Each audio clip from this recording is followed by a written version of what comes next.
Hello, ladies and gentlemen, it's me, the MetaVerse Explorer. I'm back with another video for Star Atlas. This time, we are going to be doing a frequently asked questions on Star Atlas.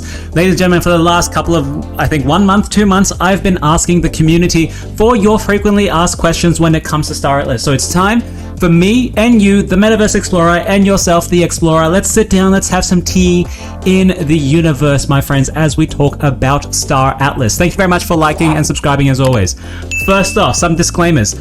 I am not a team member, okay? The information I'm going to give you is what I've been able to glean myself. I am but a humble content creator. Don't call me influencer, I hate it.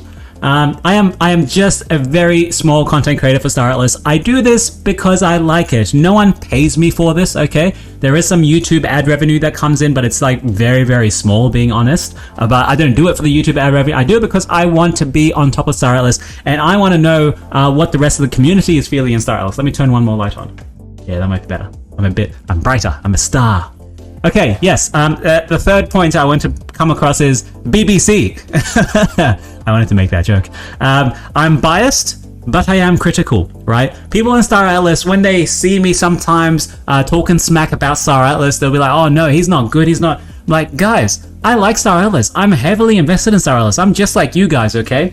At the same time though, I am still biased, right? I do like it. That's why I make videos for it. I don't make videos for Illuvium. I don't make videos for every other AAA Web3 game out there. No, I chose to go with Star Atlas. So yes, I am slightly biased. But that doesn't mean I can't be critical of the team when I think they've made a mistake, or critical of something that is in the game that I really dislike or I think is counterproductive, right? I can give my opinions, but as I said, I am a humble content creator. I am not the end-all be-all knowledge person, and I wasn't even voted for. Actually, I was voted for most knowledgeable, but we all know that wasn't good. Content creator, sure, I get that. If you want the most knowledgeable person, go to Prometheus or go to Funcracker in the AFIA Discord.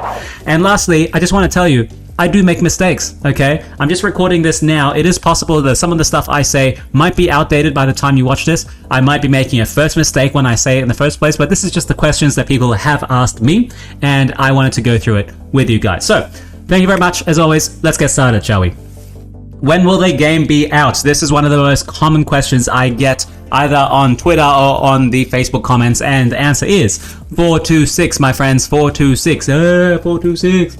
I don't know if you know, 426 is a meme because the team kept saying it'll be out in 4 to 6 weeks, and then it doesn't come out, and so they made a whole like kind of conference or web conference around it. Yeah, it's a bit of a joke. It hasn't really been coming up recently because the team have learned that just don't give any dates, right? And I've told them as well.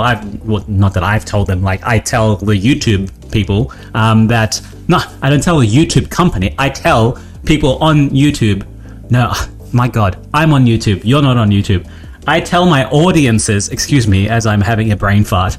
I tell audiences that I'm going so fast I'm forgetting what I was talking about. To not always expect dates, because game development will take a long time, okay? And unfortunately, with the crypto crowd, they do not like things to be going slow. They want things really quickly, especially in the Solana crowd. So that's just something to say. And ladies and gentlemen, I will always be giving us some memes on the way throughout this entire journey, my friends. I'm going to try and keep it very short. They've got a couple of questions, like 25 slides, 28 slides, something like that. So I'm going to do my best to answer most of the questions, but I'm going to also put in some little comedy for you, my friends. So this is us when something gets released from Star Atlas and we are partying in the AFIA Discord, my friends. It does get heavy in there when something is released and we're talking about it. So also at the town halls, this is what happens at the town halls where everyone's like partying and dancing across to the music and everything. Next question. What platform is Star Atlas going to come out on? Now, this is actually a loaded question. Star Atlas is not just one game. It is a metaverse, or it's aiming to be a metaverse. So to actually accommodate lots of different play types, you might have the UE5 showroom, which is going to be on PC. It will need a heavy-end PC. On top of that, you have the browser-based game, which is the Sage Start Manual. Remember? If you remember that came out not long ago. So that's going to be kind of your play canvas. Think of it like Stellaris gameplay, but on a browser-based version rather than like an exe file on your computer. And then on top of that, you're also going to have the mobile companion, which is going to have a small gameplay loop to do with your crew.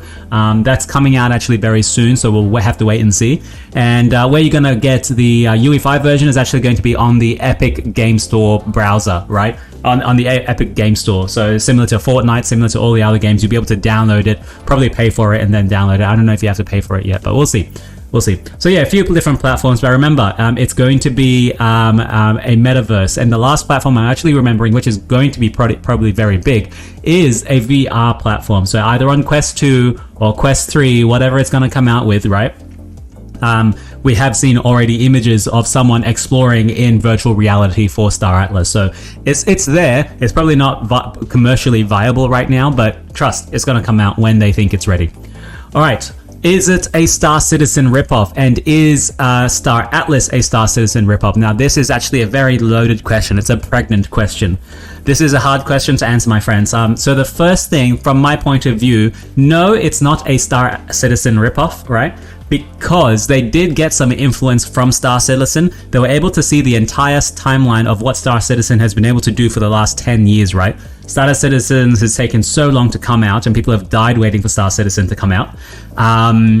So Star Atlas is in a very, very good position to see the timeline of what they've been able to achieve, right? And the tools they've used to achieve that, all the staff members they need, all the funding, etc., etc. And they can expedite that on Star Atlas, right? They're saying, but this is human story, right? This is the human story.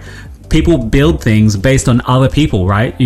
Someone's built some foundations, you come and build a house, then you put in some plumbing, then someone comes and lives in it, gets a family, the family goes and builds something else. So people just keep building on each other, right? So I wouldn't actually call Star Atlas a Star Citizen ripoff, right? Yes, they are both space themed. Yes, they have an emphasis on ships, and yes, they have an emphasis on like economy and stuff, but two of them can coexist at the same time.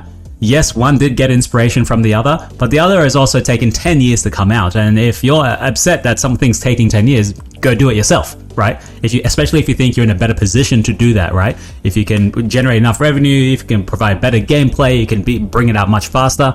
Why not? Why not? It's an open country, guys. It's an open world anyway, especially in Web3. But yeah, the Star Citizen fans do kind of hate us. I would say a lot of them don't quite like us.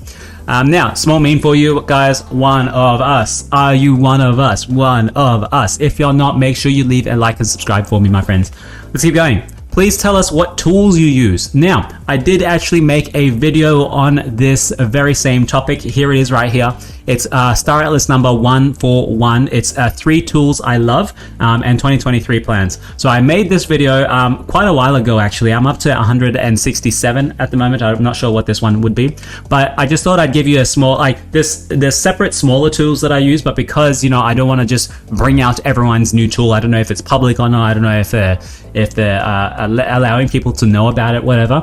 But I just thought I'd show you what my bookmark folder in my Brave browser looks like. So I've got Star Atlas, my AEP content, which is all the videos I do here. Sometimes I also use the Star Atlas AEP website, the AFIA website. Best one out there, I would say. I've got a copy of the GAO, GAO ships. This is from ages ago when it first started. I use the Star Atlas Explorer from the club. I use Star Atlas Tableau. I use the Red Spatula MetaVerse tools. I don't know if Red Spatula is actually still going at the moment or not. I have the GAO 2 bookmarked. I've got a screenshot that I don't want to share right now. I've got Star Atlas Fleet Viewer. That's nice. I've got my working documents for all of the videos, how I planned this video that I'm doing now. Galactic Dash, Stardust Economy. The player overview is StarStat, I think. StarStat. I've got my timeline for UE5, my Sage prep, as well as a gameplay roadmap and the official roadmap, as well as an air table. So yeah, those are what's actually on my bookmark in Star Atlas, my folder. There are other smaller tools, but I don't use them as often, so these are the ones that I would actually say. So the big ones are AFIA website, Club website, Star Atlas Tableau, Red Spatula, Galactic Dash, Stardust, and StarStat. Those are the really good ones I would say for tools that I would use. Why not the ships, and now this is coming from Miguel Matalana, why not the ships have ID number in blockchain? Now, we have to make a very good distinction here, right? That the ships that we currently have are actually not NFTs. So they're not individual items, right? Because they are SFTs, I think soft fungible tokens, right? They're not non-fungible tokens, right? So because they're SFTs, you can have like 1,000 or 10,000 of the same item, okay? Now that same item can have one blockchain ID, sure, and you can have one blockchain ID for 10,000 of these ships, but because they're SFTs, they will have one ID for all of them. If they are an NFT, right? If they are an NFT, they might have its own individual blockchain ID.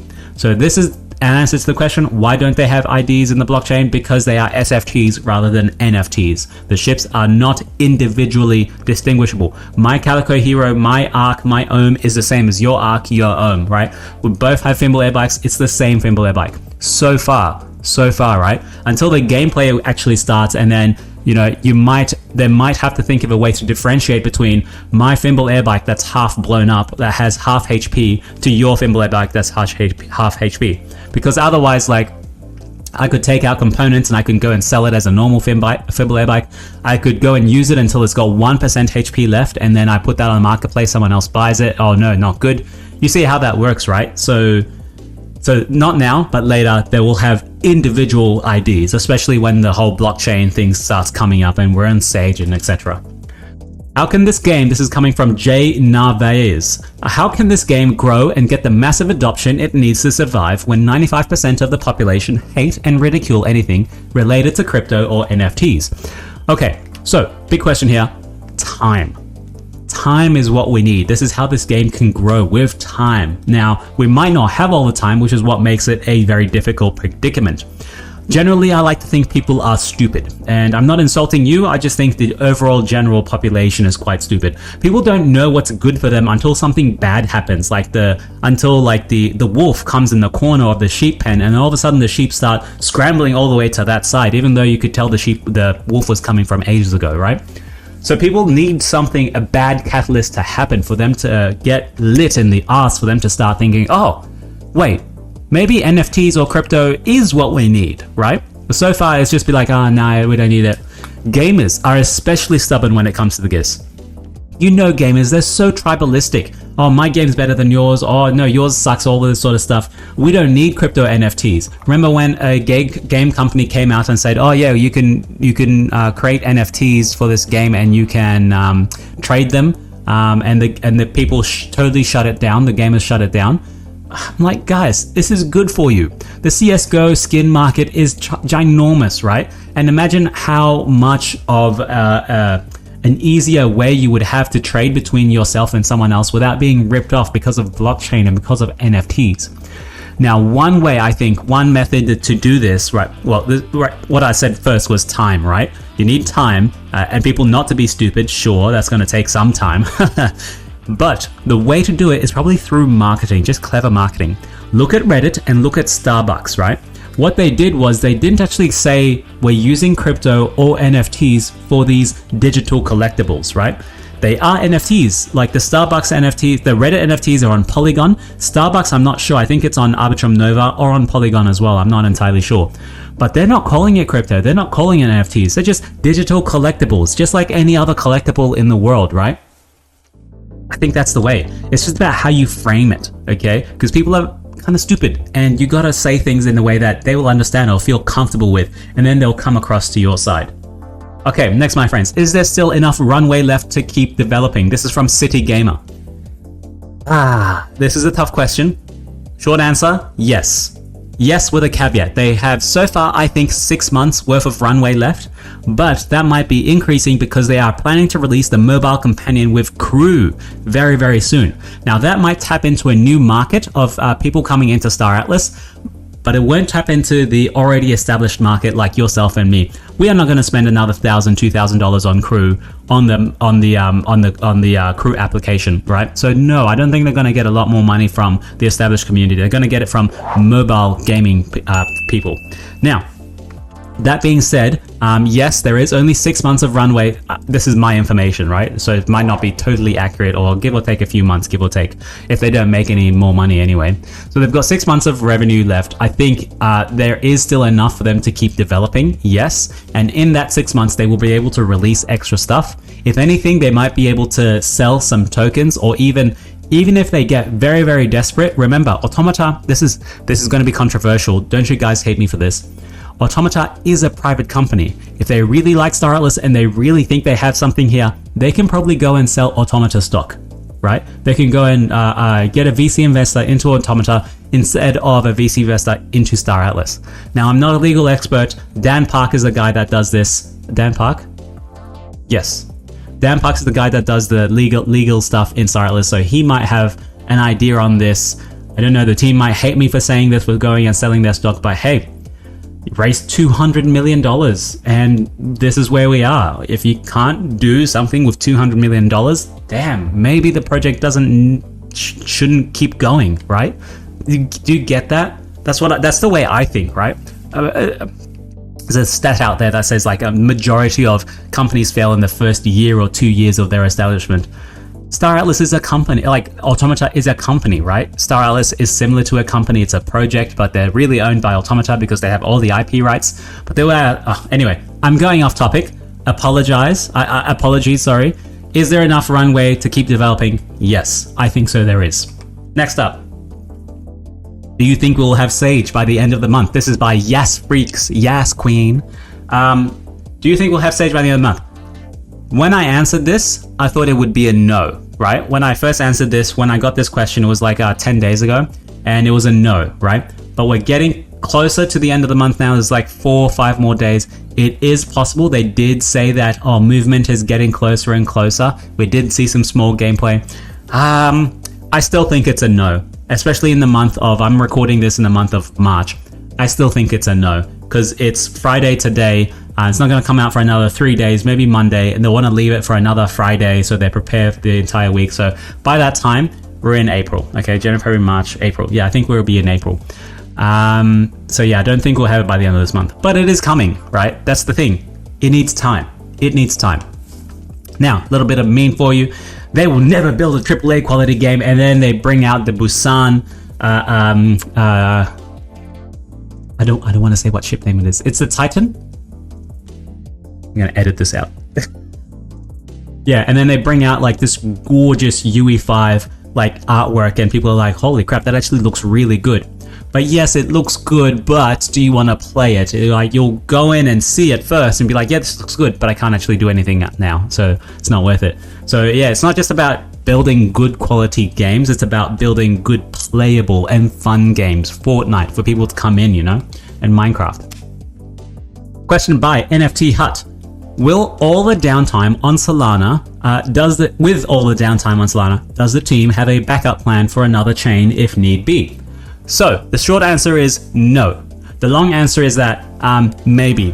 So no first, because the team says there's no really other chain that is good enough to actually house what we want to do, right? And this is like multiple thousands of transactions per second, possibly, when there's a giant sprawling metaverse and people are moving every which way in the galaxy.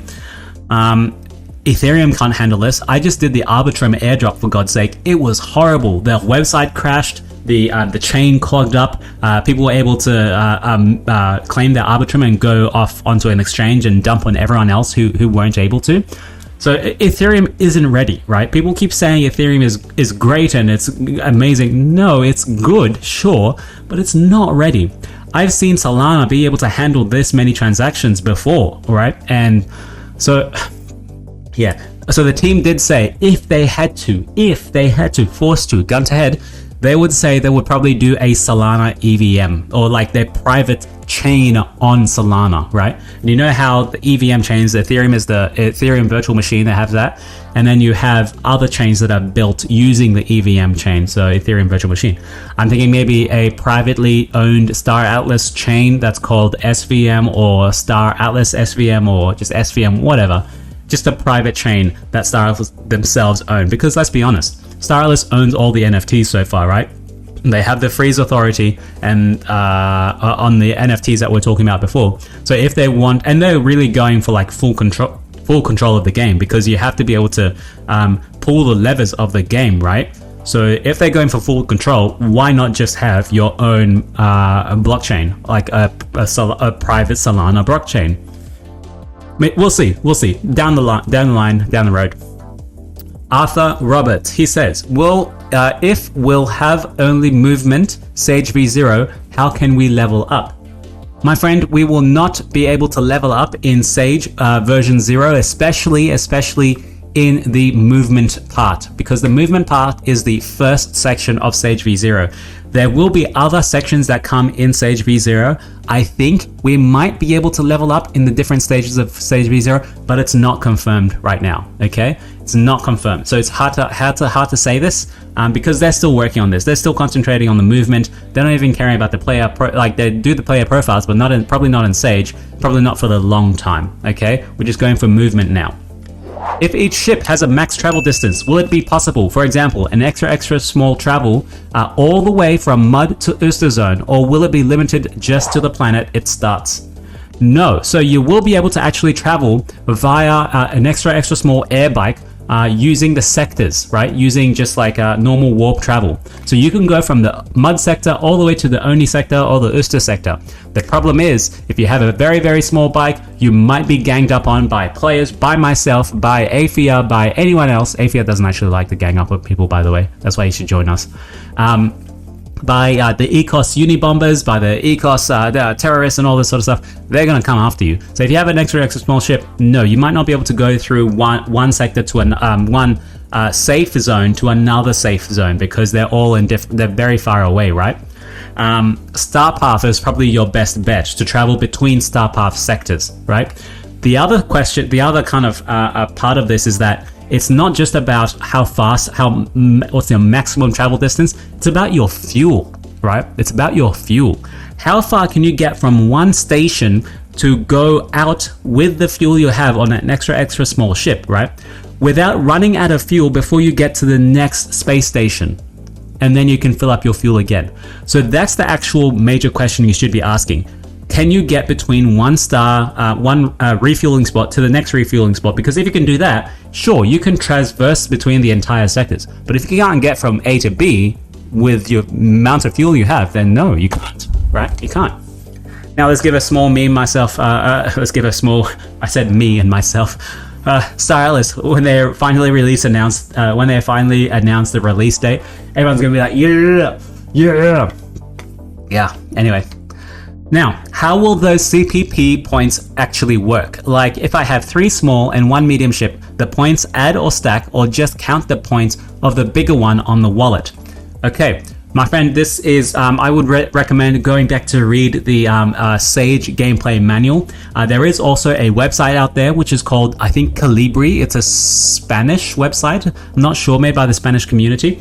They give you a tool where you can put in how many points you have or what ships you have, right? And then it'll tell you how many CP points you actually generate. And from that, you can select which ships to come out from that. So basically the way they say, and I'm going to let Chipto explain it to us himself, the whole point of the CPP is to temporarily allow players that own large assets to get access to smaller ships without being required to buy them. This allows them to start Sage even if they only have a large plus ships. It's not to give players artificial access to high-end elite models. If a player has 61 points, they are free to get as many of the smaller models as they want. Though they will still be subject to Sage Council privilege restrictions. So here's the small table, right? On the left-hand side there, you're going to have different ships that you have yourself, right? If you have an extra small ship, you get 0 points, okay? Owner points afforded, right? Nothing, okay? You don't get any points. That means you can't go and borrow another ship. If you have an extra small ship, you will have 2 points to start with, okay? Since you have 2 points, you can go ahead and borrow some ships with the 2 points you have. To borrow one extra small ship, you will have to use 1 point. So if you have 2 points from your extra small, that means you can borrow 2 extra small ships. That's just that. That's it. So you take a Titan class. If anyone buys the Titans, they'll have 375 points to play in the stage gameplay, right? And then you can borrow all of these times all the way until you get to 375. Okay, and these are the models that you will be able to buy. These are the models you will be able to borrow. You're not buying, you're borrowing. I hope that kind of makes sense. I can talk about it some more, but I think we should move on for now. We have Kerry Coney. What he's asking is, if everything is tokenized, what will be the fun, and how will casual players, casual gamers, how will casual gamers play, as it would become a pay-to-play model rather than a play for fun or play-to-earn model? My friend, very, very good question, Kerry. So my first answer is, not everything will actually be tokenized. Some things will not be tokenized. I think we will get to the point where by the end of it, everything will be tokenized, but until we get to that end of it, not everything will be. So casual gamers will come to play because it's fun, right? Not because it's tokenized. That's the first distinction, right? Casual gamers don't care about the tokenization. They just want to have fun, right? Casual people just come and go. The hardcore gamers will stay because it is fun and tokenized. So yes, the the pay to play is actually quite dangerous, but the team realize this. I'm very sure that the team has this in their mind. So that's why they're heavily incorporating time into the game. The one thing you can't actually buy. Sure, you can use a bot, you can use massive bots to try and save you time, but they want you to spend time building one certain thing up, okay? And this is what casual gamers sometimes have, and what the moderate gamers have. Also, the play to earn isn't quite there yet. The model is way too extractive, just like we saw with Axie, just like we saw with any of the other crypto games. And hey, let's look at Star Atlas. Even the Atlas token isn't doing very well because it just keeps getting inflated away while there's nothing being used, nothing you're using it for.